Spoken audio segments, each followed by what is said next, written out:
முதல் வாசகம். நான் உங்களுக்கு கட்டளையிட்டு சொல்பவற்றோடு எதையும் சேர்க்க வேண்டாம். இணைச்சட்ட நூலிலிருந்து வாசகம். அதிகாரம் 4, இறைவசனங்கள் 1 முதல் 2 முடிய மற்றும் 6 முதல் 8 முடிய. இஸ்ரவேலரே, கேளுங்கள். நான் உங்களுக்கு கற்றுத்தரும் நியமங்கள் முறைமைகளின்படி ஒழுகுங்கள். அதனால் நீங்கள் வாழ்ந்து உங்கள் மூதாதையரின் கடவுளாகிய ஆண்டவர் உங்களுக்கு கொடுக்கும் நாட்டுக்குச் சென்று அதை உரிமையாக்குவீர்கள்.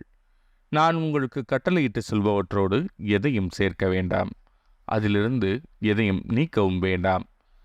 உங்கள் கடவுளாகிய ஆண்டவரின் கட்டளைகளை நான் உங்களுக்கு கற்றுத்தருகிறேன், அவற்றை பின்பற்றுங்கள். நீங்கள் அவற்றை பின்பற்றி நடங்கள். அதுவே மக்களினங்கள் முன்னிலையில் உங்கள் ஞானமும் அறிவாற்றலுமாய் விளங்கும். இந்த நியமங்களை கேள்வியுறும் அனைவரும் உண்மையில் இப்பேரினம் ஞானமும் அறிவாற்றலும் கொண்ட மக்களால் ஆனது என்பர். நாம் குரல் எழுப்பும் பொழுதெல்லாம் நம் கடவுளாகிய ஆண்டவர் நம்மோடு உள்ளார்.